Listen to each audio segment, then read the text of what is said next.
Hello, everybody. Welcome to Talk from the Terraces. As you can see, we've got another full lineup again. We've got Anthony Parthian, Gavin King, aka Casual Sniper, Matty Nash, and me, myself, Wimo. So, yeah, a few different topics tonight. I'll crack on with, yeah, I mean, we've touched on, I can't believe it's like another one bites the dust. Steven Gerrard. We did say, like last week, I mean, they've had some shocking results, really. They've been sliding. Steven Gerrard, he came, I'm not, all right. At the start of his CV, what he'd done at Rangers was all right. So he started all right. I mean, these managers, I think, like, if they come right with all bells and whistles, with expectations, they're expected to get results like. And this is how I look at it, right? I think from a player's perspective, they're thinking, fucking hell, we've got to really play for this bloke. The manager, he's thinking about the owners, thinking, right, I've got to get results. So there's double end pressure from both ends, kind of thing.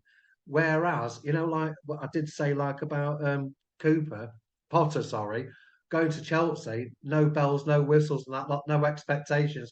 It just seems really chilled there, and they're getting the results. And I said 3 weeks ago they would get the results. So I'm going to start with you first, Anthony. What do you reckon about Steven Gerrard? Yes, like you said, another one bites the dust. Not surprised again. It's been coming, hasn't it? Do you know what I mean? I think they've been calling for his head there for a while. But yeah, he's done a good job at Rangers. Got him the first title there for a few years. You know what I mean? And maybe there was a bit too much pressure. Maybe sometimes they're expecting a bit too much. He's coming to a club there. That was struggling anyway. Do you know what I mean? And he's still struggling. You know what I mean? I don't think they've gone any worse. No, they've definitely not gone any better. But maybe sometimes he just expecting a bit too much. You know what I mean? And I think Brendan Rodgers said, he was a bit disappointed that he feels that he could have got it right with a bit more time. And that's something that the clubs aren't giving the managers. You're not getting no time. That's what I'm. Yeah, no, you're right. Exactly right. He hasn't come into a squad that was doing very good, right? I mean, they brought in a couple of strikers. They brought in Coutinho, which to me was I don't think was the right move. Have they given him long enough? I don't think that. Me personally, I don't. I'm not into Steven Gerrard because the scouts are like. But on this time, I don't think they've given him long enough. Gav, what do you reckon? It's becoming boring, isn't it? Every week a manager's going. Have we ever? Well, that's why it's a topic, isn't it? That's why it's a topic. No, not the boring on here. What I'm saying is, it's becoming boring. That. Yeah, that's why we're talking about it. It is getting boring. I don't think there's ever been a season where so many managers have gone so quick. No, is there? I can't. One. No, I can't. No. I mean, you go back in the day. Managers were there for years, weren't they? That doesn't happen. Doesn't seem to happen now.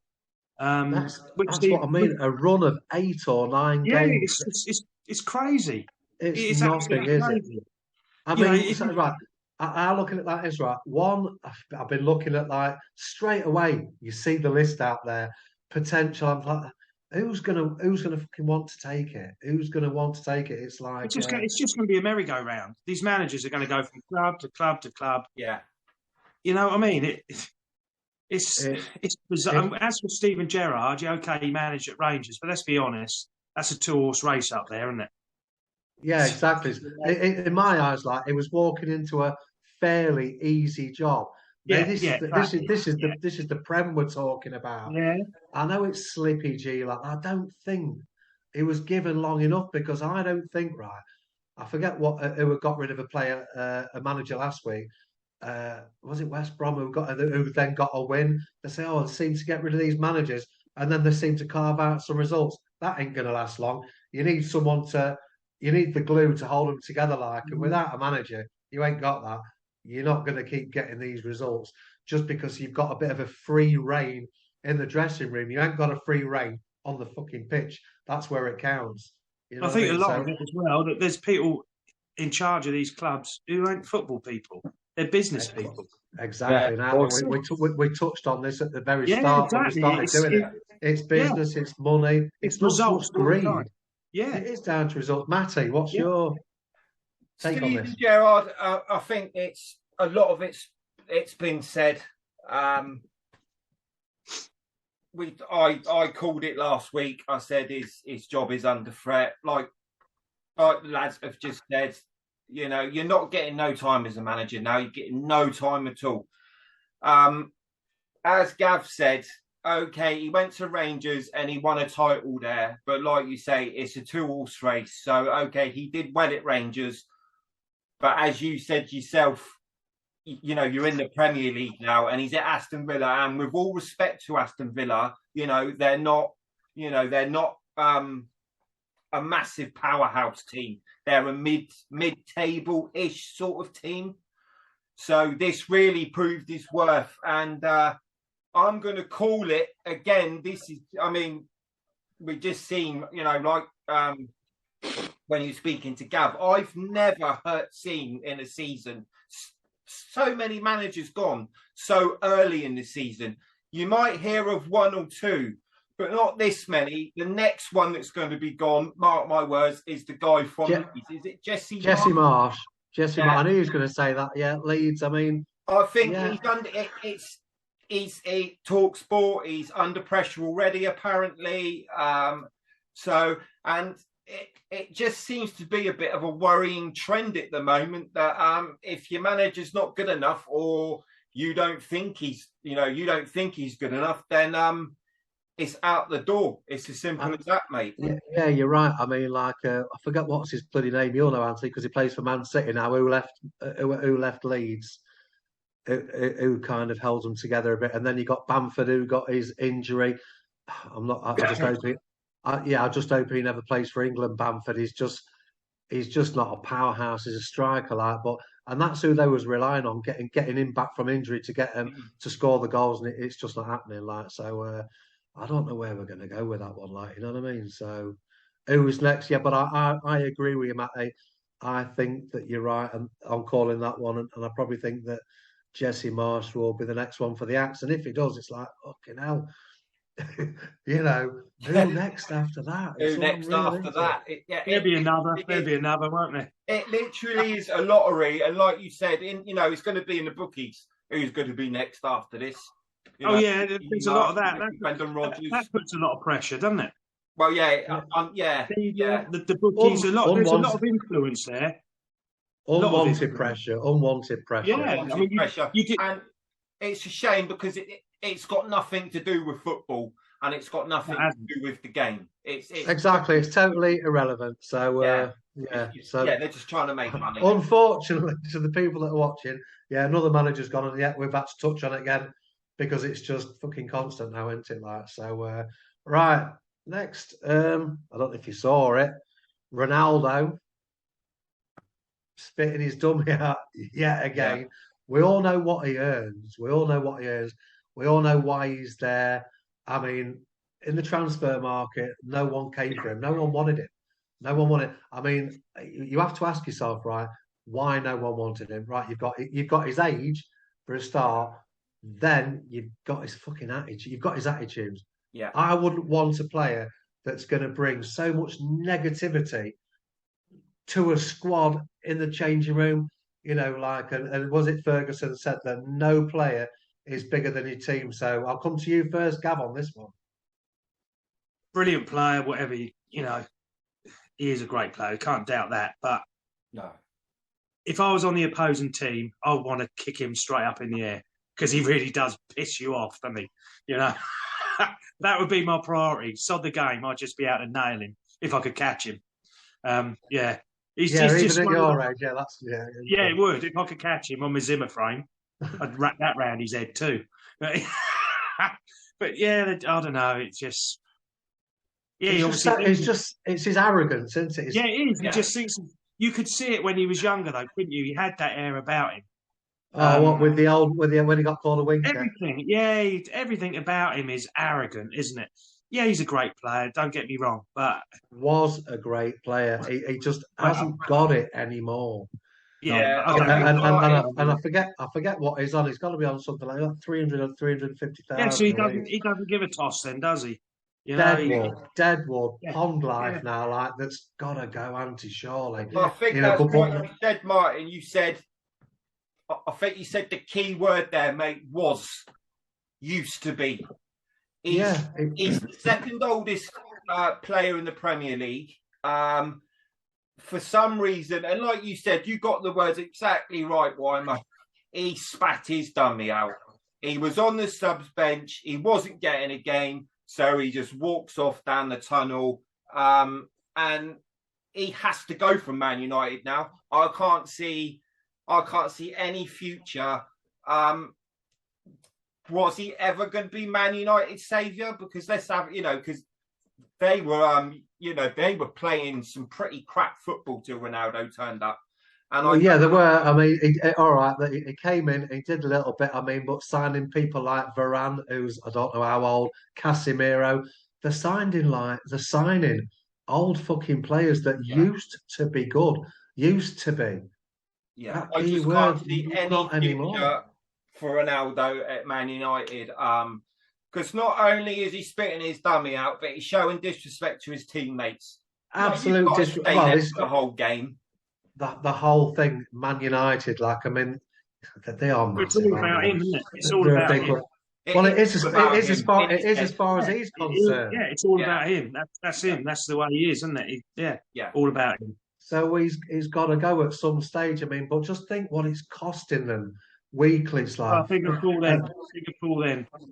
And no one wants that shirt with 7 and Ronaldo on the back. In fact, I don't know what they want anymore. You know, I don't think they know what they want. If I'm honest with you, I don't know where he's going to go, Wimo, but I think he'll be gone next week. I really do. I can't see an immediate future for Ronaldo now because he's shown the club such disrespect. Yeah, I can't see him going to China. I'm saying America. Yeah. Anthony, what's your take on this? You're a Man City fan, Man United, your rivals. Yeah, I've got a few things to say. And at first, there's no doubting, how good Ronaldo was. He was a Man United legend, and I think a massive mistake for him and the club was going back at that age and what he's done now, because he won't have that same legacy at the club now. He's sort of like he's let his legacy down. Ruined. Yeah, he's ruined his legacy. What he's done. But when he first signed for United, he did bring that bit of a spark back. And I remember saying, United fans were doing all this fucking daft dance. Ronaldo was going to fucking win the league for him.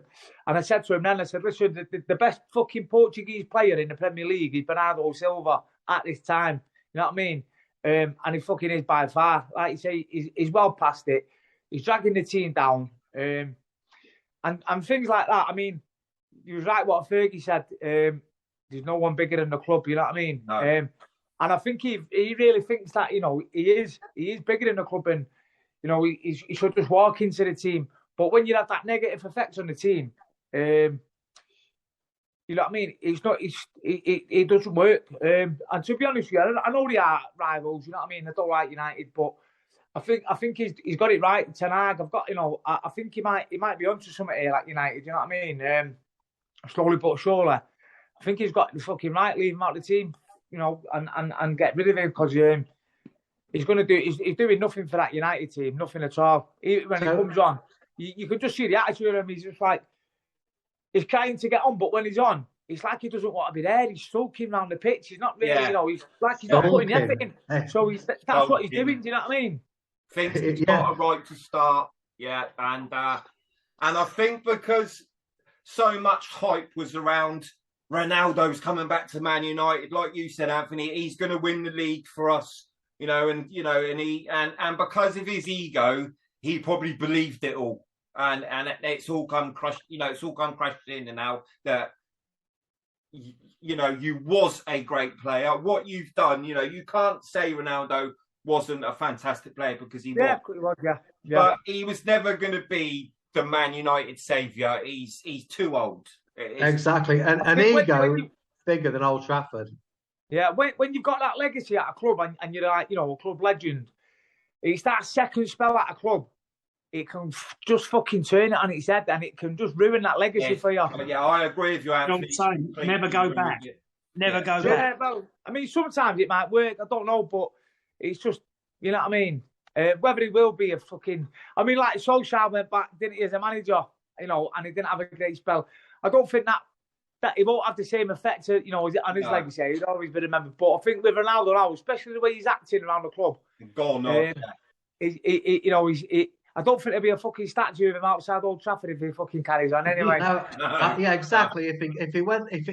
Even if he hasn't, the thing is, he's not got it in him to apologise either. And I agree, like I say, right, that these players that leave, same with girlfriends and wives, exes, is you're an ex-player, it's the word fucking ex. I wouldn't have had him back. I just wouldn't have had him back, especially on the wages that they're fucking paying him anyway. Yeah. So, right, next thing we're going to go on to, like, but if you saw it, Jurgen Klopp got his got sent off last week. Yeah. Did you see it? Yeah. Yeah. And why he got red carded and that lot. I mean, fucking hell, he needs to chill out a little bit as well. Like, but in my eyes, he's a good manager. He's a good manager.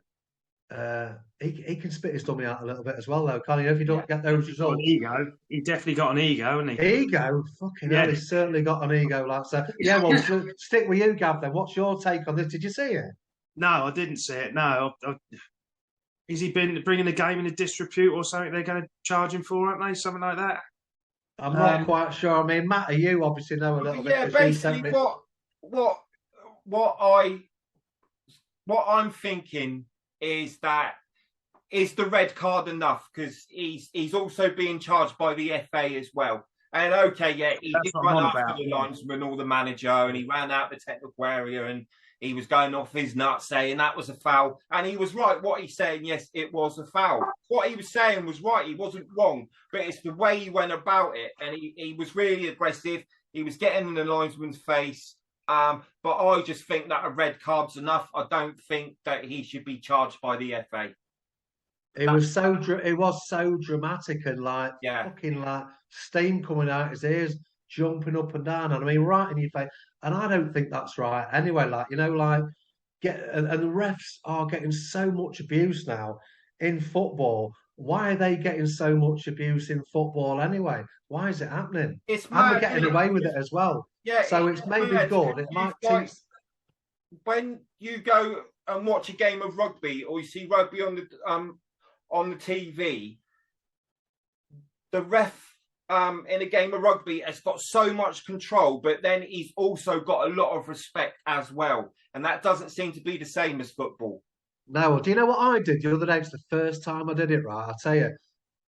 You know, when you watch a game of football, you're watching the players, aren't you? Well, when you sent me that, like, because I thought, right, all I did was watch the ref. Didn't watch any of the players. I just watched the ref. And fuck, it is a skill in itself, like. So I think they deserve that. I think they deserve some respect, because they're dodging all the players. And a good ref, you'll see him running around like a blue horse flying. They're all eyes. They cannot take their eye off the ball. A scene, a scenario. You know, they've got to be good and all right. We've got VAR now. We've touched on that. But like, it's the first time I've actually done it. I just watched the ref instead of watching the players. And it amazed me, really, because sometimes when you're watching a game of football, you can't see the ref. You forget about him.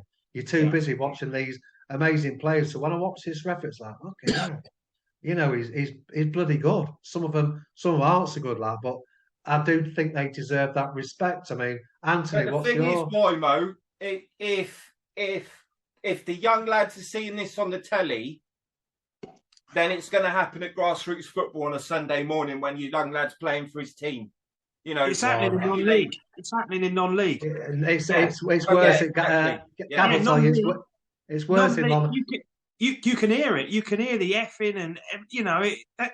I mean, back when I was playing, if you went up to a ref and started firing a few Fs into him, you were probably going to go off. Yeah. Now it's just a yellow card at least.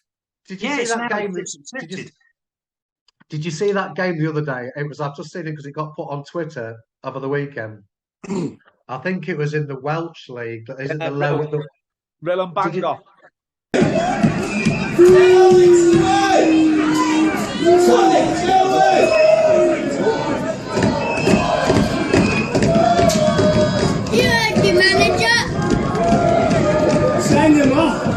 Send him off, referee.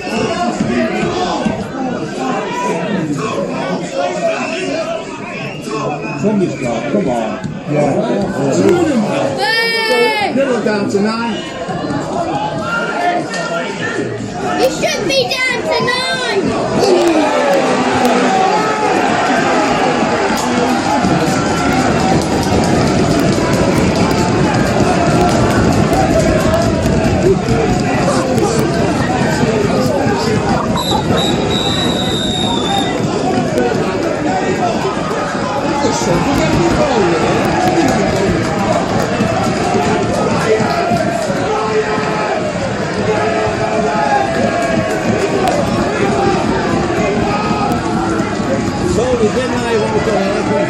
Yeah, the lower league and that little is quite a bit of a short guy. That small guy, and I must admit, the other guy he went like that, didn't he? As if to say headbutt you, and the ref was, and he went up. There was all shouting, and fucking hell, ref, fuck's sake, and he went over and he twatted him, didn't he? Yeah, so he got the red card. That was it. He fucking seen red. He seen red. Seen red. Yeah. It went mental, didn't it? I thought they would have been better off on the fucking terraces, then, wouldn't they? Yeah. Yeah, definitely. Like, you know what I mean? I thought, fucking hell, everything bar karate kicks and just full on brawl. Yeah. It was there, wasn't it? Yeah, it was. It was a just full on. It was a full on 22 man. Right now, if that was in the Prem, what would happen? Oh, fucking hell, there'd be 3-game bans, definitely, wouldn't they? Yeah. Headlines. Three and the rest, surely. Yeah. And the rest. Oh surely. yeah, the clubs would be fine. Fucking failing to control the players and all sorts. Yeah. Yeah, exactly. But it does seem to be like different in the lower leagues than it is in the Prem. You won't get that in the Prem, but in the 70s, you did get it, didn't you? With what was it? You did get it. I mean, all right, you had the pitches were a state. You seen him having a fag, fucking and a beer at half time. Great, though, wasn't it? It was great. It was great because it was. You can relate to it.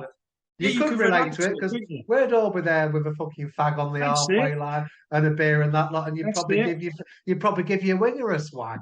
Yeah, it's great. It's right, though, isn't it? Football. Yeah, exactly. It's gone, hasn't it? It has fucking gone. It has gone. As a working man's sport, it's gone. Yeah, definitely. Right, here's another one then. Right. Should a player celebrate when they score a goal against their old club? I mean, this is how I look at it, like, because I forget, there was one who scored at the weekend, like, he walked away, he had his head down kind of thing, a bit of respect and all that, and I kind of like that. You know, instead of running past your old set of fans that were fucking chanting your name the season before, giving it all that in front of it, like, to me, that's disrespectful. That's in my eyes. All right, it can be funny. It can be funny in certain circumstances, but not to those fans that gave their all and probably still got the shirt at home with his fucking name on the back. Yeah. What do you reckon, Gav? I suppose it depends on how they left the club, doesn't it? If it was on bad terms, then I think, you could excuse them for it. But no, I agree with you. You know, a little bit of respect. I ain't got much more to say on that, to be honest. Matty? Yeah, I think it's two things. I think it's how long he was at the club that he scored against, and also it's what the celebration is. You know, if he goes up in because they've got this thing now that they always kiss the new club's badge, or they say like they're gonna come on, let's hear. You know, I think to a set of fans that once adored you and cheered your goals, I do think it's disrespectful. I just think you just put your hand up, or like you said earlier, you just walk away quietly. I think you just need a bit of respect. I think you get a little bit of respect from both fans if you do that as well. Yeah. Not just for the fans that you've just scored for, but the away fans, just both. It's an all round better thing if I'm honest with you. Like, that's my take on it. Anthony, what do you reckon to that? Yeah, it's same again, really. I suppose it depends on how you know what sort of terms you left the club on. Sometimes you can, they can leave, they can leave on alright terms, and then when it comes to when you're playing your old club, the fans are giving them shit. Do you know what I mean? Fucking whatever reject. So then it just turned. I remember. Do you remember Adebayor when he left Arsenal? He comes to City. The Arsenal fans was giving him shit. He fucking scored. He ran the fucking full length of the pitch. The length of the pitch, wasn't it? Yeah, He nearly started the fucking riot. Yeah. But then again, Ireland scored against Dortmund the other week. I know, and he just said like, fucking keep it down. Obviously, you know what I mean. Like where there's a bit of respect, he's left on good terms. I think the fans respect that. He wanted to fucking leave for a club where his dad played. He supported as a kid and what have you. You know what I mean? So exactly. I can't see Raheem Sterling or Gabriel Jesus going and goading the away fans. The team that he used to play for before. The pair of them, I think. There's certain players that'll do it, and then there are certain players that have just got absolutely no respect at all. No, we had Joey Bartons. We had a player at Pompey years ago called Ian Baird. You might remember him. Yeah, I can remember. Yeah, he come to Pompey. He was absolute crap. Anyway, we flogged him to Leeds. And I remember we played Leeds. I can't remember if it was the opening game of the season. And we all hoped and prayed he didn't score. He didn't. And we absolutely dicked him. We gave him dog's abuse. But you can guarantee, if he scored again, he scored one for Pompey. That was at QPR. I remember it. It was a night game, I think. We had a pink kit. It was bloody awful. Anyway, that was the only goal he got. It was big money. Yeah, he was big money. He was crap for Pompey. I don't think he even wanted a beer. And that day, if he'd scored, without a doubt, he would have milked the crap out of that. But he didn't. And I think we absolutely haven't. They had Noel Blake and Vince Hilaire playing for him, big Pompey favourites. But he would have no doubt. He would have celebrated big time. Yeah. Well, that's that one. Right, another thing as well. It's like, can't believe, I forget how many days it is now till the World Cup. I didn't forgot. No, do we play? Is it Iran?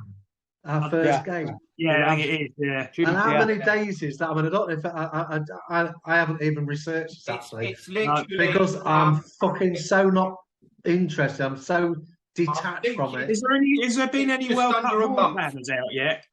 It's unreal. Yeah. There haven't been any World Cup wall planners, is there? There's none of it, is there? No, honestly. This is like, I read a blog about it, and it's such a strange feeling that next month is the World Cup, and it's just it means nothing to me. Like you said, Gav, I see no world planners. No, nothing. There's nothing. There's nothing, and there just seems to be no buzz about this World Cup at all, and it's a very strange feeling. And I just think that it just maybe shows that we were right from the beginning. This World Cup, if you go down the pub, right, and I'll tell you what, the topic is anything bar the fucking World Cup. Yeah, I have not heard one conversation about the World Cup, and that just goes to show that one, it ain't going to work with this winter World Cup. Isn't going to fucking work. The country where it's at, controversial as it is, just isn't going to work either. And it's just, I don't know. And I hope that they take something from this. Think, well, that didn't fucking work. Absolute disaster. Never mind the money. Yeah. Never mind. Yeah, that's all it's all about, isn't it? Yeah. Oh, yeah, but it shouldn't be, should it? Because it's a fan sport, isn't it? But it's not anymore, is it? These are people. Hopefully they do learn that it's not.